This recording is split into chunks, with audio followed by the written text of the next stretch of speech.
Hello बच्चों, welcome to my YouTube channel Gautam physics classes. आप सब सोच रहे होंगे ये रोज़ आता है और बोलता है गौतम फिजिक्स क्लासेस, लेकिन सिर्फ पढ़ा रहा है ये मैथ्स। आज मैं आपका ये कंप्लेन भी ख़त्म कर दूं और अब हम फिजिक्स का पहला चैप्टर शुरू करना चाहते हैं, जिस चैप्टर का नाम है यूनिट्स एंड डायमेंशन। इसकी शुरुआत एक वर्ड से होती है जिसका नाम है फिजिकल क्वांटिटी। इसके पहले थोड़ी बातें करते हैं। आप सब ने रोल खाया होगा। आप में से कितने लोगों ने रोल की रोटी की बड़ाई करी होगी कि ये जो चपाती थी रोल वाली वो बड़ी टेस्टी थी?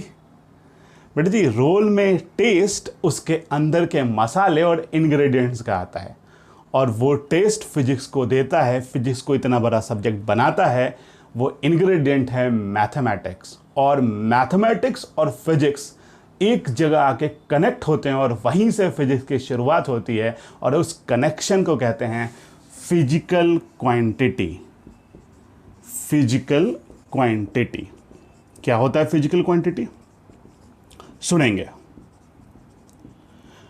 क्वांटिटी, ठीक है, सुनेंगे। बेटा जी, फिजिकल क्वांटिटी एक कॉम्बिनेशन है नंबर्स और यूनिट का, where n is number and u is unit.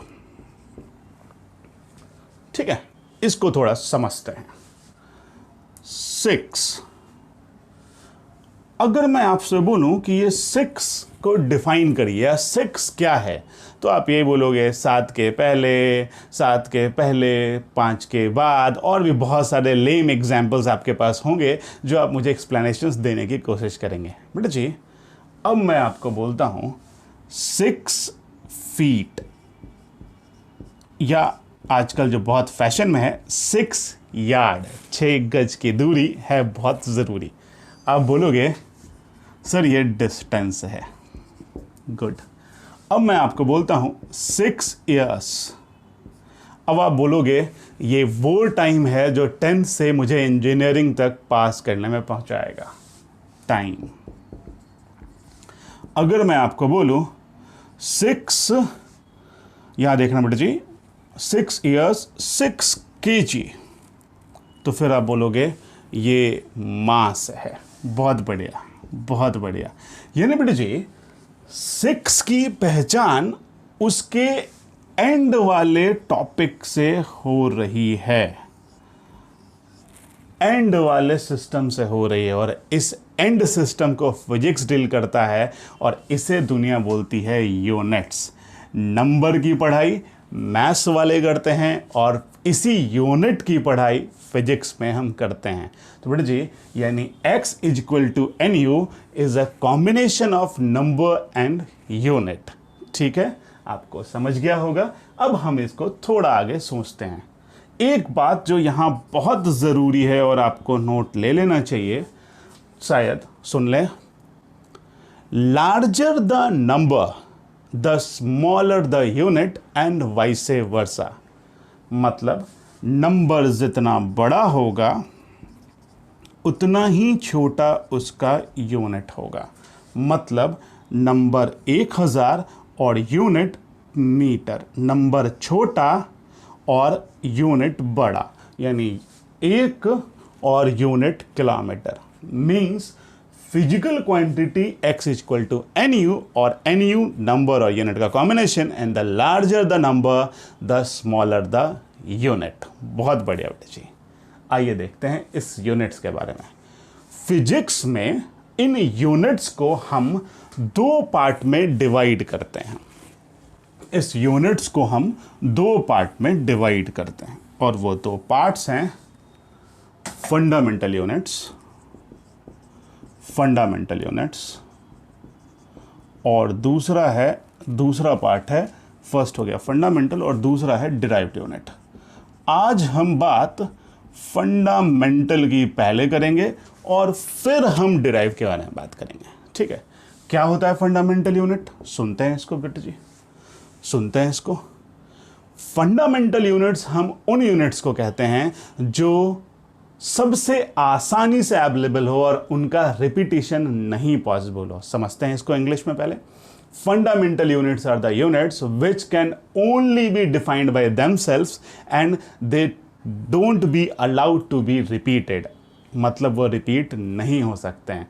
जैसे आप मुझे नहीं जानते हैं और आपको मुझे एक्सप्लेन करना है, you have to explain me किसी दूसरे आदमी के पास, तो आप यही बोलोगे एक बंदा था जो हाइट कमर तक ही दिख रही है, हाइट होगी उसकी 6 फीट के अराउंड, ठीक है, आपने बोला 6 फीट, वेट होगा करीब 80-90 केजी, मोटा सा लगता है बेटा जी, एक छोटा लंबा सा मोटा सा 80-90 केजी, और एज तो कम से कम नहीं भी तो बेटा जी 40 तो ज़रूर दिख रहा है, बस मैं 40 हूँ नहीं, लेकिन बेटा जी ऑलमोस्ट एज आपको दिख रहा होगा, जो भी आपने सोचा 30-35 कुछ भी सोचा, ये एज बेटा जी। यानी अगर आप मुझे नहीं पहचानते हैं और मुझे डिफाइन करने की कोशिश कर रहे हैं, तो आपको मुझे एटलीस्ट किसी को बताने के लिए इन 3 चीज़ों को की ज़रूरत पड़ेगी।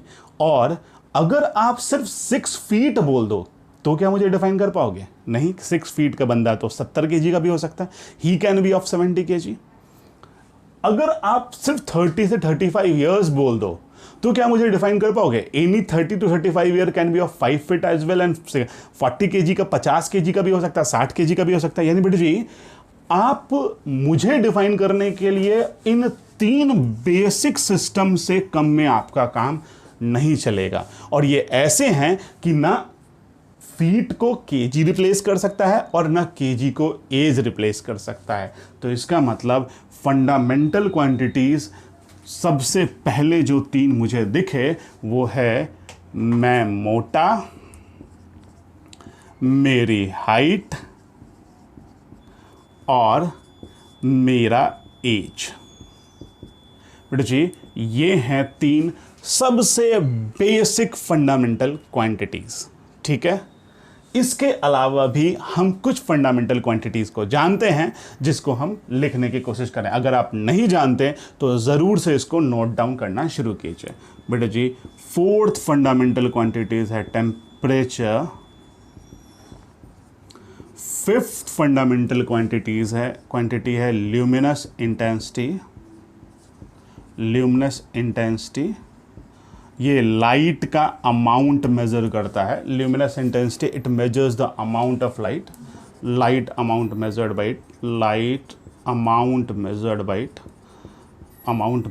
बाई इट, ठीक है। 6th फंडामेंटल क्वांटिटी है बेटा जी current, rate of flow of charge, बिल्कुल सही। और 7th है बेटा जी अमाउंट ऑफ सब्सटेंस, जिसको आप केमिस्ट्री में बहुत ज़्यादा यूज़ करेंगे और इसको आप मोल से डिनोट करेंगे। आप सबका मन कर रहा होगा कि इसके आगे मास के आगे लिख दूं केजी, लेंथ के आगे लिख दूं मीटर, टाइम के आगे लिख दूं सेकंड, और सबके आगे आप ऐसे लिखना चाहते हैं। बेटे जी सुने मेरी बात पहले ध्यान से। अगर आज से कुछ 50 साल पहले होते ना, तो मास के आगे लिख रहे होते ग्राम, लेंथ के आगे लिख रहे होते बेटा जी सेंटीमीटर, और टाइम के आगे लिख रहे होते सेकंड। मतलब यहाँ जो अभी आप देख रहे हैं, यहाँ जो नाम आपको इन सब के अभी याद हैं, ये सब एक नए सिस्टम में है। अब ये सिस्टम क्या होता है बेटा जी? यूनिट्स से दुनिया चलती है और उस दुनिया को यूनिफॉर्म रखने के लिए हमें एक यूनिफॉर्म सिस्टम चाहिए। जैसे जैसे जनरेशन में चेंज आया वैसे वैसे सिस्टम्स में चेंज आया। ऐसा नहीं कि वो सिस्टम्स अब यूज नहीं होते हैं, लेकिन अब हम यूज कम करते हैं उसे। जैसे अब हम कोई भी सामान केजी में खरीदते हैं, हम पहले ग्राम्स में खरीद सकते थे, क्या अब भी हम ग्राम में नहीं मांग सकते हैं? बिल्कुल मांग सकते हैं, क्योंकि इन सब को एक दूसरे से रिलेट करके रखा गया है। बिल्कुल सही। तो बेटा जी अभी जो मॉडर्न इंडिया या मॉडर्न वर्ल्ड जो यूज कर रहा है सिस्टम, उस सिस्टम का नाम है SI, जिसे कहते हैं सिस्टम इंटरनेशनल। ठीक है, सिस्टम इंटरनेशनल इसे कहते हैं सिस्टम इंटरनेशनल। और सिस्टम इंटरनेशनल में मास का यूनिट है केजी, लेंथ का यूनिट है मीटर, टाइम का यूनिट है सेकंड, टेम्परेचर का यूनिट है सेल्सियस एंड केल्विन दोनों। कुछ किताब यहाँ सिर्फ केल्विन लिखती है बेटा जी, मैं आपको बताऊंगा जब मैं आपको टेम्परेचर पढ़ाऊंगा। केल्विन एक स्केल नहीं है, केल्विन एक एब्सोल्यूट वैल्यू है। तो सेल्सियस भी उतना ही एसआई है जितना केल्विन है। आपको टाइम पे पता चलेगा। Luminous intensity candela, current ampere, बिल्कुल सही एम्पियर, ठीक है। और अमाउंट ऑफ सब्सटेंस ये है मोल। केमिस्ट्री वालों का दिन ही इसी से शुरू होता है और ख़त्म होता है। तो बेटा जी अमाउंट ऑफ सब्सटेंस ये है मोल। ये 7 फंडामेंटल क्वांटिटीज़ हैं और ये इनके अभी के यूनिट्स हैं जो प्रेजेंट ज़माने में चल रहे हैं। शायद आज से 50 साल बाद ये यूनिट्स चेंज हो जाएं और शायद आज से 40 साल बाद पहले ये यूनिट्स कुछ और रहे होंगे, 50 साल पहले कुछ यूनिट्स और रहे होंगे। इसलिए बिल्कुल इस बात में क्लियर रहिएगा कि ये इसके अभी के प्रेजेंट टाइम के स्टैंडर्ड यूनिट्स हैं। ठीक है बेटा जी, ये 7 फंडामेंटल क्वांटिटी है और इन्हीं 7 फंडामेंटल क्वांटिटी से जो भी आगे बनता है, या तो इनको कंबाइन करके या इनके साथ अटैच्ड होके, ठीक है, उसे हम कहते हैं डिराइव्ड क्वांटिटी। ठीक, इसे हम कहते हैं डिराइव्ड क्वांटिटी। देखते हैं इसके बारे में। बेटा जी 7 फंडामेंटल यूनिट्स के अलावा जितने भी यूनिट्स हैं वो सब डिराइव्ड हैं, ठीक है। लेकिन 2 ऐसे यूनिट्स हैं जो ना कि फंडामेंटल हैं और ना ही डिराइव्ड हैं। वो ऐसे हैं जो फंडामेंटल और डिराइव्ड के बीच में रहते हैं और उन्हें हम कहते हैं सप्लीमेंट्री यूनिट्स। थोड़ा सा देख लें, आज ही इसकी बात खत्म हो जाएगी। बेटा जी सप्लीमेंट्री यूनिट्स क्या करते हैं ये? वैसे मैं आपको इसका एक शॉर्टकट बता दूं, ये सप्लीमेंट्री यूनिट्स एंगल वाले यूनिट्स हैं। जो एंगल है ना, एंगल, वो जो 2 लाइंस के बीच में जो स्पेस रहता है उसे हम एंगल कहते हैं। आपको बताया था मैंने अपने फर्स्ट वीडियो में ट्रिग्नोमेट्री वाले। तो बेटा जी वो एंगल वाले यूनिट्स हैं और ये दोनों, ये सप्लीमेंट्री यूनिट्स 2 हैं अपने पास। एक का नाम है आपको पता होगा या नहीं पता तो आपको इसका यूनिट तो पता ही होगा, प्लेन एंगल, जिसका यूनिट होता है रेडियन। आज हम इसे समझेंगे ज़रूर से। आज की क्लास में आपको रेडियन क्लियर समझेगा आज से। और दूसरा सॉलिड एंगल, जिसका यूनिट होता है स्टेरेडियन, STE रेडियन, ठीक है, स्टेरेडियन।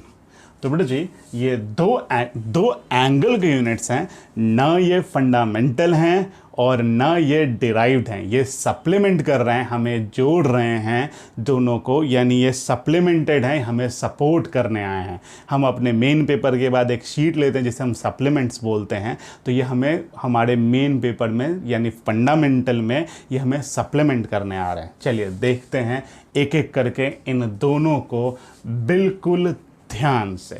आइए प्लेन एंगल देखते हैं, ये प्लेन एंगल क्या होता है।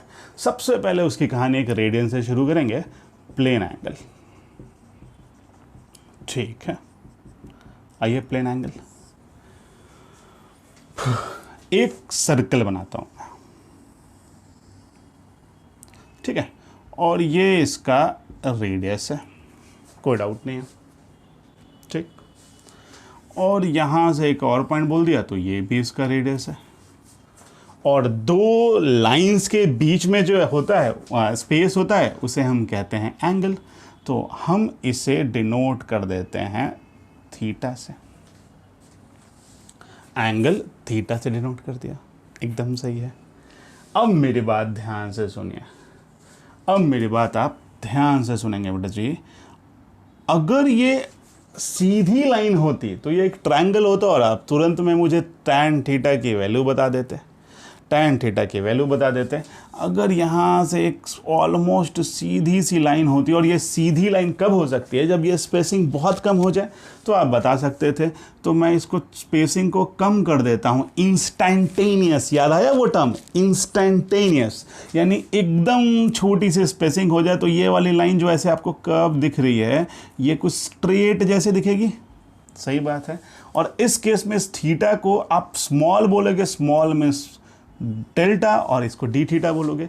तो बेटा जी डी थीटा ये हो जाएगा इसका परपेंडिकुलर, और इसे आप कुछ भी बोल दो, एक्स बोल दो, और ये हो जाएगा इसका बेस, यानी P H B H P V. तो अगर मैं टैन थीटा या डी थीटा लिखना चाहूँ, टैन थीटा या डी थीटा, जान के मैंने टैन थीटा बोला, आपको सोचना टैन है और लिखना डी थीटा है। तो अगर मैं टैन थीटा या डी थीटा लिखना चाहूँ तो मैं क्या लिखूंगा बेटा जी, एक्स बाई आर।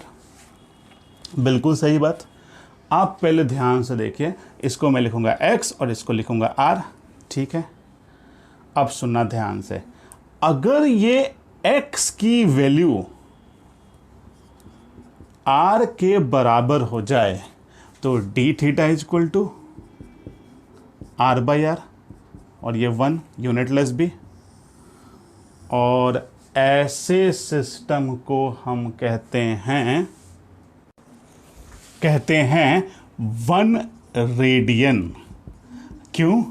अब जरा देख ध्यान से, आर का यूनिट मान ले सेंटीमीटर या मीटर, आर का यूनिट मान लो मीटर, तो मीटर बाय मीटर तो कट गया, तो यहाँ सिर्फ नंबर्स बचा, और इसी नंबर, और क्योंकि ये एंगल है तो ऐसे एंगल को हम कहते हैं 1 रेडियन। तो पहले हम 1 रेडियन लिखते हैं और फिर जाके हम प्लेन एंगल का डेफिनेशन बनाते हैं। तो लिखते हैं 1 रेडियन, 1 रेडियन पहले लिखते हैं। What do you mean by 1 radian? आजा देखते हैं। 1 रेडियन इज द एंगल, ये एंगल की बात कर रहा है, subtended at the centre, subtended at the centre by an arc, by an arc, ये आर्क ही था ना एक्स, ये वाला जो था, ये वाला, ये बाय एन आर्क, या अगर ये छोटा है तो इसे dx कर दो, बाय एन आर्क, समझा, बाय एन आर्क, ये arc dx, whose length is equal to radius of the circle.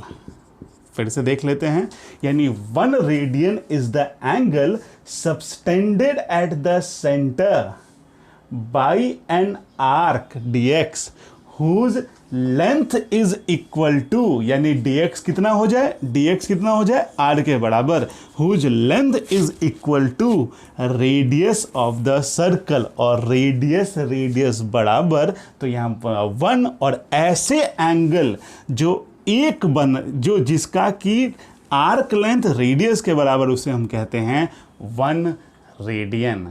तो बेटा जी अगर मैं इसी को सोचूं तो ज़रूरी नहीं कि प्लेन एंगल हमेशा 1 रेडियन होगा, तो प्लेन एंगल का डेफिनेशन भी यही से बन सकता है। ध्यान से सोचें, plane angle is the angle, यहाँ 1 रेडियन हटा लो, 1 रेडियन तो उस केस में जब रेडियस इक्वल टू आर्क, तो बेटा जी plane angle is the angle subtended at the centre by an arc, बस, यानी plane angle is the angle, plane angle is the angle subtended at the center, is the angle subtended at the center, subtended by an arc. क्यों बेटा जी? क्योंकि अब तो तुमने इसके बाद जो तुमने बोला, इसके बाद इस कॉमा लगा देते हैं यहाँ पे, इसके बाद जो तुमने बोला वो तो 1 रेडियन के लिए बोला, यानी 1 रेडियन प्लेन एंगल के अंदर ही था, लेकिन 1 रेडियन वैसा प्लेन एंगल था जिसका कि रेडियस किसके बराबर था, जिसका कि लेंथ, आर्क लेंथ किसके बराबर था, रेडियस के बराबर। तो भैया किसी के लिए भी तो हमें ये प्लेन एंगल बनेगा ना, हर डेफिनेशन के लिए प्लेन एंगल होगा। तो plane angle is the angle subtended at the centre by an arc. अब ये आर्क किसी भी लेंथ का हो सकता है, तो d theta equal to d x by, और इसका ऐसा यूनिट होता है डी एक्स बाई आर, और यहां तुम लिख सकते हो रेडियन। इसका ऐसा यूनिट इज रेडियन। बिल्कुल क्लियर होगा, मुझे भी पता है, ऐसा यूनिट इज रेडियन। ठीक है, चलिए अब थोड़ी मैथमेटिक्स देखें, इसकी थोड़ी मैथमेटिक्स देखें। आइए बताता हूं आपको, कुछ मजेदार बात बताता हूं। देखो, थीटा की वैल्यू मैक्सिमम कितनी हो सकती है, चल के 360, ठीक है, और 360 में ये आर्क कितना बड़ा हो सकता है, 2 पाई आर। 360 में ये आर्क कितना बड़ा हो सकता है, यानी थीटा की मैक्सिमम एंगल कितनी वैल्यू कितनी हो सकती है, 360, और 360 में ये dx कितना बड़ा हो सकता है, 2 पाई आर। बिल्कुल सही बात है, आर कट कर दीजिए। इसलिए बेटा जी 2 पाई 360, और हम इसे चेंज कर लेते हैं, इसलिए हम 180 और यहाँ से 2 ले आइए, 2 से यहाँ कट गया, तो यानी 180 बाई पाई इसका कन्वर्जन होता है, और इससे जो भी आता है वो रेडियन मैथ में कन्वर्ट होता है। आपने 9th क्लास में देखा होगा, देखा बेटा जी, ये 2 से ये कट गया 180, तो 1 और ये यहाँ पे 1 कर दो, यहाँ पे 1 लिख दो, तो 180 बाई पाई इक्वल टू 1। तो बेटा जी यही तो कन्वर्जन हम यूज करते हैं, यही इसका लॉजिक है। ठीक है, ये 360 मैक्सिमम हो सकता है। dx कितना होता है, सर्कल पे चल के तुम कितना दूर चल सकते हो, 2 पाई आर चल सकते हो, यानी 360 is equal to 2 pi r by r, r से आर कट गया, यानी 360 इक्वल टू 2 पाई, 2 से ये कट गया, तो 180 बाई पाई इक्वल टू 1, और इससे जो आंसर आता है वो रेडियन मैथ्स में आता है। इसलिए तुम कन्वर्जन में 180 बाई पाई और उल्टा एंगल के लिए पाई बाई 180 वाला कन्वर्जन यूज करते हो। बिल्कुल सही समझा है, ये एक्स्ट्रा था, मैथ्स था, मुझे लगा कि आपको बताता चलूँ, यही से ये कनेक्शन है। अगला हम देखते हैं बेटा जी सॉलिड एंगल, ध्यान से समझते हैं उसको। बेटा जी आप में से कितने लोगों ने सर्कल देखा है? मैंने नहीं देखा, आपने अगर देखा है तो मुझे ज़रूर बताइएगा। हम में से किसी ने सर्कल नहीं देखा है। हमने जो देखा है वो एटलीस्ट 3 डायमेंशन होना चाहिए। कुछ भी चीज़ जो आपको दिखती है वो 3 डायमेंशन की होती है, 2 डायमेंशन की चीज़ें आप देख नहीं सकते हैं। आपने सर्कल ड्रॉ किया है, आप कभी सर्कल को देखे नहीं है। जो सर्कल दिखा है वो रिंग होता है, जो वो रिंग होता है जैसे मैंने अपने हाथ में पहना है। बेटा जी हम में से किसी ने सर्कल को नहीं देखा है। 2 डायमेंशनल ऑब्जेक्ट हमें दिखता नहीं है, और इसी कॉन्सेप्ट को यूज करता है सॉलिड एंगल, क्योंकि हमें जो दिखता है वो होता है बॉल। हमें जो दिखता है वो दिखता है watermelon, solid hollow ball, cricket का वो प्लास्टिक वाला बॉल। तो बेटा जी यानी हमें जो दिखता है वो 100% 3 डायमेंशनल होता है, और 3 डायमेंशनल शेप में हमें दिखता है स्फीयर। गुड। और सॉलिड एंगल यही दिखने वाले ऑब्जेक्ट के लिए हम यूज करते हैं। 12th में एक टॉपिक में मैग्नेटिज्म में जाके आपको सॉलिड एंगल का थोड़ा सा यूज़ दिखेगा, और इसके यूनिट स्टे रेडियन का भी आपको यूज़ दिखेगा। इसको ओमेगा से डिनोट कर लेते हैं। तो बेटा जी इसका यूज़ आपको दिखेगा, एक ही बार दिखता है, बहुत तो ज़्यादा यूज़ नहीं है, फिर भी समझना तो ज़रूरी है। आइए देखते हैं, अगर ये एक स्फीयर होता, ठीक है, आपको अगर सोचना है तो आप एक वाटरमेलन सोचें, ज़्यादा टेस्ट ना लें, सिर्फ वाटरमेलन सोचें। और अगर ये एक स्फीयर होता तो बेटा जी, और आप उसका एक स्लाइस कट करते, तो ये स्लाइस कुछ ऐसा ही होता, ऐसे जो बाहर आया यहाँ से, ये स्लाइस कुछ ऐसा ही होता। बिल्कुल यही स्लाइस है। अब जरा देख, अब इस स्लाइस का वो थोड़ा सा शेप में चेंज हो सकता है। तो ये स्लाइस का मैंने एक पोर्शन आपको दिखाया। अब ये स्लाइस भी तो सेंटर पे एक एंगल बना रहा होगा, ये स्लाइस भी तो सेंटर पे एक एंगल बना रहा होगा, और उस एंगल को लोगों ने बोला डी ओमेगा, यानी स्मॉल था तो इसलिए स्लाइस स्मॉल था, तो D omega.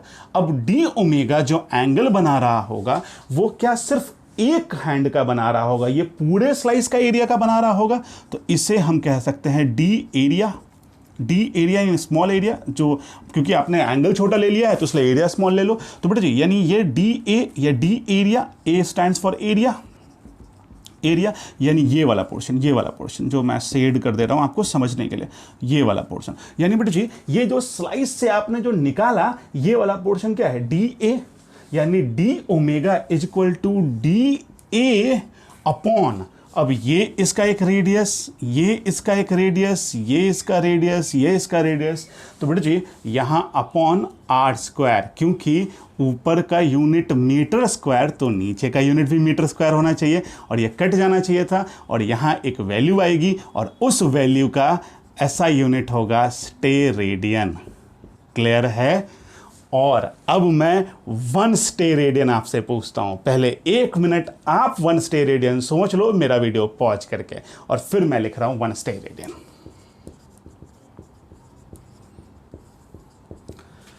1 steradian is the angle subtended at the centre, बहुत बढ़िया, subtended at the centre by an arc, फिर से arc whose isbar area is equal to, क्योंकि बेटा जी आर्क का इस बार जो आर्क है वो सिंगल लाइन नहीं है, ये पूरा स्पेस है, तो whose area is equal to square of, आपने किया है स्क्वायर ऑफ रेडियस, मतलब डी ए का एरिया भी होना चाहिए आर स्क्वायर, तो इस केस में डी ओमेगा इक्वल टू आ जाएगा r square upon r square, और ये कट गया तो बचा 1, और इसे बोलते हैं 1 स्टेरेडियन। बहुत बढ़िया, बहुत बढ़िया। ये शायद आपने देखा नहीं होगा, प्लेन एंगल तो हमने 9th में भी देखा होगा, रेडियन मैथमेटिक्स, डिग्री से रेडियन कन्वर्जन, जो अभी आपको लास्ट में बता रहा था, पाई बाई 180 वाला, सारा कुछ बताया, d A by r square. और स्टेरेडियन का फॉर्मूला, स्टेरेडियन का definition, it is the angle, क्योंकि बेटा जी यहां तो आपने बोला क्या, whose by an arc whose area is equal to square, और हमें तो यहां एरिया को स्क्वायर से इक्वल नहीं करना है, किसी भी एरिया और किसी भी स्क्वायर का हो सकता है, तो it is the angle subtended at the centre by an area, बस ठीक है, बाई एन एरिया। अब एरिया अगर आर स्क्वायर के बराबर तो आर स्क्वायर के बराबर तो 1, और एरिया अगर आर स्क्वायर से 2 डबल टाइम्स तो यानी 2 r square upon r square, तो यानी डी ओमेगा 2 स्टेरेडियन हो गया। मान लो हम एक एग्जांपल देख लेते हैं, अगर हमारा एरिया 2 आर स्क्वायर के बराबर आ गया तो 2 r square upon r square, तो ये हो गया 2, यानी 2 स्टेरेडियन अपना आंसर आ गया। अगर आर स्क्वायर और आर स्क्वायर सब बराबर तो 1 स्टेरेडियन अपना आंसर आ गया। तो बेटा जी ये था सॉलिड एंगल, और ये उसके पहले हमने देखा है, ठीक है, प्लेन एंगल, ये है उसका एसआई सिस्टम। बहुत बढ़िया, सही समझा है। अब हम शुरू करेंगे पढ़ाई डिराइव्ड यूनिट्स की, ठीक है, और वो हम देखेंगे अपने नेक्स्ट क्लास में। तब तक मैं आपके दिमाग में 2 सवाल छोड़ के चला जाता हूं, जो बहुत ज़्यादा मुझे लगता है कि आपको समझने की ज़रूरत है। नेक्स्ट क्लास में उसका जवाब दूंगा। सवाल है, सुने। पहला सवाल आपके लिए, क्या एरिया जिसका यूनिट होता है लेंथ स्क्वायर या लेंथ इंटू विड्थ, कुछ भी, एक फंडामेंटल यूनिट्स है या डिराइव्ड यूनिट है? पहला सवाल, फंडामेंटल है या डिराइव्ड है? बहुत बढ़िया, डिराइव्ड है, ठीक है।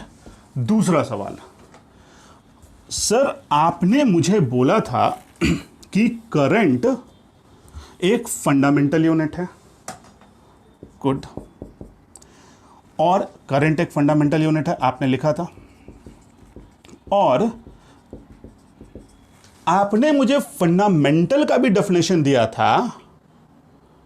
मैंने आपको दिया है ये डेफिनेशन कि फंडामेंटल वो होते हैं जो कि बहुत आसानी से मिल जाते हैं और वो रिपीट नहीं होते हैं। तो फिर इसका करंट का बचपन से देखा था हमने, rate of flow of charge होता है, यानी चार्ज अपॉन टाइम होता है।